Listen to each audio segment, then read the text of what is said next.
देशातील online gaming क्षेत्रावर नियंत्रण मिळवण्यासाठी संमत केलेल्या promotion and regulation of online gaming ॲक्टच्या अंमलबजावणीसाठी केंद्र सरकारनं नियमावली जाहीर केली आहे.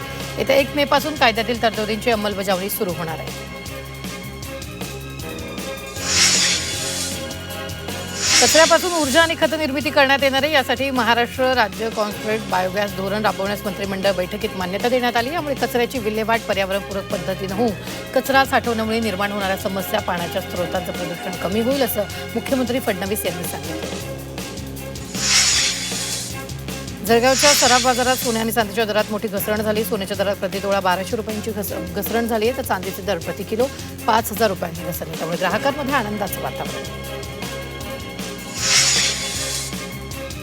बेस्ट ताफ्यात येणाऱ्या 150 डबल डेकर बसेसचा पुरवठा गेल्या 2 वर्षापासून रखडलेला आहे. वारंवार नोटिसा देऊनही कंत्राटदार बसचा पुरवठा करण्यात अपयशी ठरत आहे.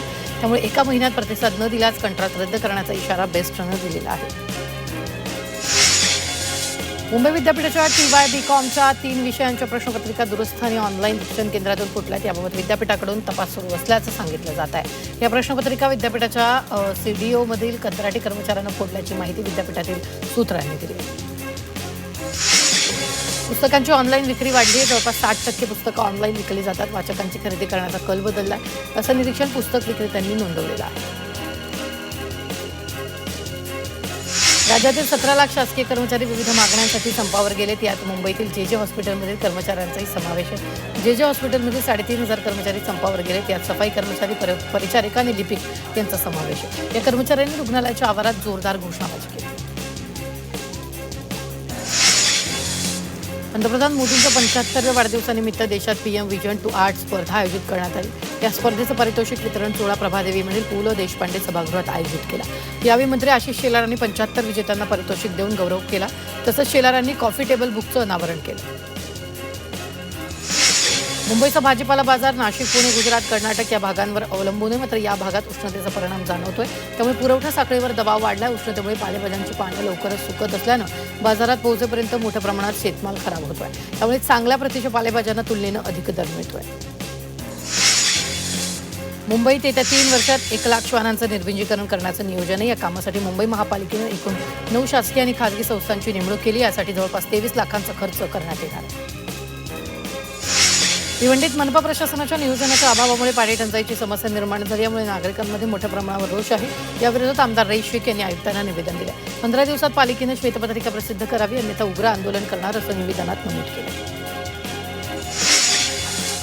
कल्याणमधील प्रेम ऑटो परिसरात रस्त्यावरील पाण्याच्या वॉलचं झाकण खचलं. यामुळे वाहतुकीला धोका निर्माण झाला. दरम्यान महापौर हर्षाली तामिल चौधरींनी परिस्थिती पाहताच तात्काळ संबंधित अधिकाऱ्याला फोन करत संताप व्यक्त केला. तसंच पाण्याच्या वॉलचं काम पूर्ण करण्याचे आदेश दिले. भिवंडीमधील अंजूर फाटा चिंचोटी रस्त्याची दुरवस्था झालेली आहे आणि रस्त्यासाठी शासनाकडून 300 कोटींहून अधिक रुपयांचा निधी मंजूर करण्यात आला. मात्र रस्त्याच्या काँक्रिटीकरणाचं काम निकृष्ट होत असल्याचा आरोप शिंदेसेना पक्षाचे सचिव ओम मुकादम यांनी केला. तसंच रस्त्याची एक बाजू वाहतुकीसाठी खुली न झाल्यास आंदोलनाचा इशारा देण्यात आला. मुंबईतील गोवंडी परिसरातील अनधिकृत पार्किंगमध्ये स्फोट झाला. या पार्किंगमध्ये LPG गॅस सिलेंडरचा साठा जमा करून ठेवण्यात आला होता आणि अचानक या सिलेंडरचा स्फोट झाला. घटनास्थळी अग्निशमन दल दाखल होऊन आग आटोक्यात. कांदिवली येथील चारकोप पोलिसांनी मोठी कारवाई केली. चारकोप परिसरातून फिर्यादी महिलेच्या घरातून सोन्याचे दागिने चोरट्यांनी लंपास केले. तर या प्रकरणी पोलिसांनी 43 वर्षीय आरोपी अटक केली. दरम्यान या चोरट्यानं गुन्ह्याची कबुली दिली असून 34,08,000चे दागिने हस्तगत केले. ठाण्यातील टेंभीनाका परिसरातील चरईत मध्यरात्रीच्या सुमारास कपड्याच्या दुकानात चोरी झाली. या चोरट्यांनी मुद्देमालासह दुकानातील सामानाची चोरी केली. ही सर्व घटना CCTV चित्रित झाली. तर गेल्या काही दिवसांपूर्वी याच चरई भागात एकाच रात्री तब्बल 3 ते 4 दुकानात चोरी झाली होती. मुंबईतील एका उद्योगपतीला महिला क्रिकेटरनं सेक्सटॉर्शनच्या जाळ्यात अडकवल्याचा प्रकार समोर आला. या महिला क्रिकेटपटूने या उद्योगपतींकडून तब्बल 63 लाख रुपये उकळले. या प्रकरणी मुंबई पोलिसांच्या गुन्हे शाखेनं संबंधित महिला क्रिकेटरने तिच्या भावासह आणखी एकाला अटक केली. या महिला क्रिकेटरचं नाव फरकंदा खान असून ती जम्मू काश्मीरची असल्याची माहिती समोर आली.